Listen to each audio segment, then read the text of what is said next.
Good morning guys. आज हम past indefinite का पार्ट डी है आपका इंट्रोगेटिव प्लस नेगेटिव सेंटेंस, प्रश्नवाचक प्लस नकारात्मक वाक्य। अब जितने भी इंट्रोगेटिव या इंट्रोगेटिव प्लस नेगेटिव होते हैं सेम सभी में टू कंडीशंस अप्लाई होती है।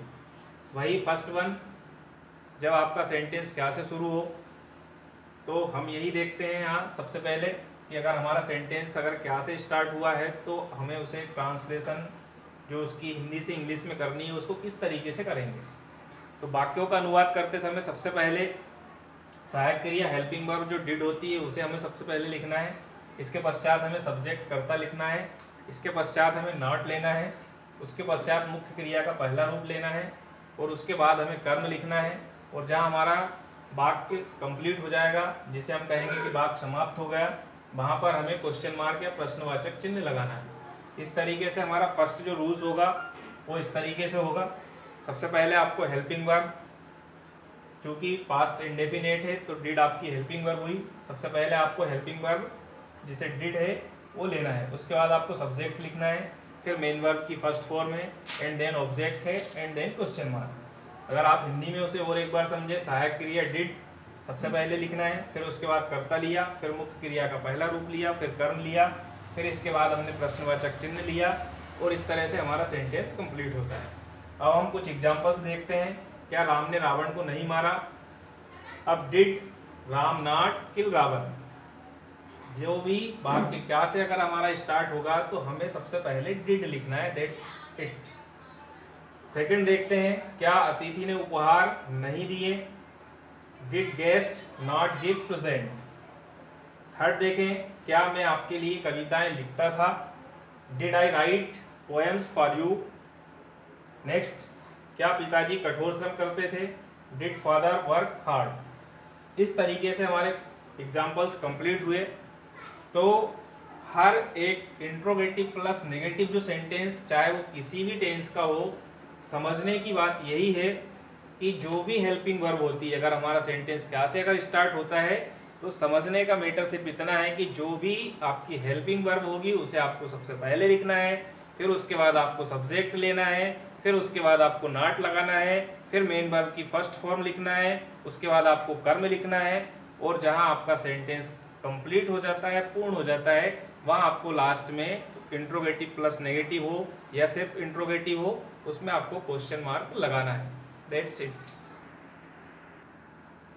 सेकंड कंडीशन देखते हैं हम कि अगर हमारा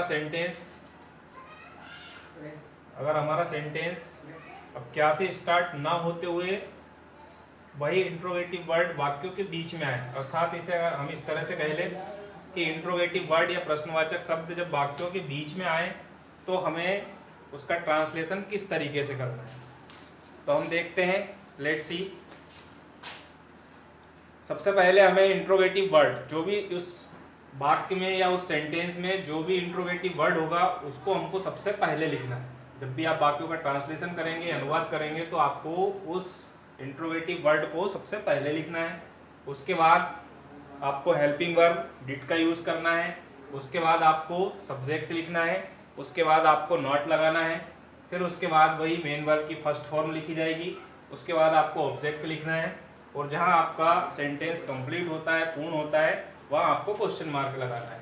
इस तरीके से आप, ये आपका सेकेंड फॉर्मूला जिसको बोलना चाहिए आपके लिए है कि इंट्रोगेटिव वर्ड सबसे पहले आएगा, फिर उसके बाद आपकी हेल्पिंग वर्ब डिड आपको इसमें यूज करना है, फिर उसके बाद आपको सब्जेक्ट लेना है, फिर नॉट लेना है, फिर आपको मेन वर्ब की फर्स्ट फॉर्म लेना है, फिर ऑब्जेक्ट लेना है और क्वेश्चन मार्क लेना है।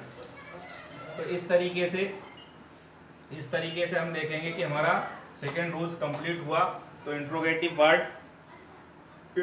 वर्ड, हेल्पिंग वर्ब, फिर subject, not, main verb first form and then object. Hindi में अगर आप देखेंगे तो आपका प्रश्नवाचक शब्द, फिर सहायक क्रिया डिड, फिर कर्ता, फिर नॉट, मुख्य क्रिया का पहला रूप, कर्म और प्रश्नवाचक चिन्ह या क्वेश्चन मार्क। कुछ एग्जांपल्स हम देखते हैं।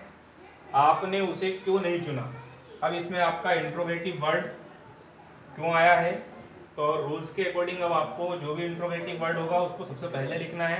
तो आपने लिखा व्हाई फिर उसके बाद आपने हेल्पिंग वर्ब ली डिड, फिर आपने सब्जेक्ट लिया यू, फिर उसके बाद आपने नॉट लगाया, फिर मेन वर्ब की फर्स्ट फॉर्म चुना चूज, उसे ऑब्जेक्ट है आपका हिम। तो इस तरीके से हमारा फर्स्ट एग्जांपल्स कंप्लीट हुआ। Why did you not choose him. Second देखे राधा ने कृष्ण को कहाँ नहीं ढूंढा। तो अब आपका इसमें इंट्रोगेटिव वर्ड रहा कहाँ। तो आपने सबसे पहले लिया उसको वेयर, उसके बाद आपने हेल्पिंग वर्ब यूज की डिड, उसके बाद आपने सब्जेक्ट लिया राधा, फिर आपने उसके बाद लिया नॉट, फिर उसके बाद search or look and then object Krishna. तो where did Radha search, where did Radha not search or look Krishna. Third examples देखते हैं। गोपाल ने गाय कैसे नहीं देखी। अब इसमें आपका इंट्रोगेटिव वर्ड कैसे। तो आपको आपके रूल्स के अकॉर्डिंग सबसे पहले इंट्रोगेटिव वर्ड लिखना है। आपने लिखा हाउ एंड देन आपने हेल्पिंग वर्ब यूज की डिड, उसके बाद आपने सब्जेक्ट लिया गोपाल, उसके बाद आपने रूल्स के अकॉर्डिंग नॉट लगाया, फिर मेन वर्ब की फर्स्ट फॉर्म लिखी और ऑब्जेक्ट लिखा। तो how did Gopal not sea cow. Fourth example से देखते हैं। लेखक ने देश की वर्तमान स्थिति का वर्णन कैसे नहीं किया। अब यहाँ पर आपका इंट्रोगेटिव वर्ड जो होगा वो है कैसे।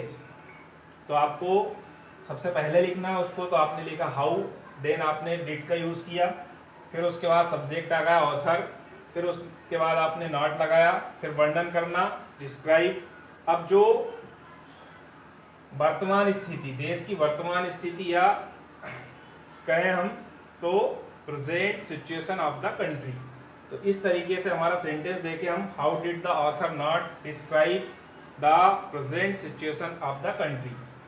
अब इस तरीके से हमारा ये एग्जांपल्स कंप्लीट हुआ। हम एक बार फिर इसके जो रूल्स है उसको फिर से रिवाइज करते हैं। इसमें दो कंडीशन हमेशा अप्लाई होती है। फर्स्ट वन होती है कि हमारा सेंटेंस क्या से स्टार्ट हो। जब अगर हमारा सेंटेंस क्या से अगर स्टार्ट होता है तो हमें हेल्पिंग वर्ब सबसे पहले यूज करनी है, देन उसके बाद सब्जेक्ट लेना है, फिर उसके बाद नॉट लेना है, फिर मेन वर्ब की फर्स्ट फॉर्म लेनी है, फिर उसके बाद ऑब्जेक्ट लेना है, और जहां हमारा सेंटेंस कंप्लीट होता है, पूर्ण होता है, वहां हमें क्वेश्चन मार्क लगाना है।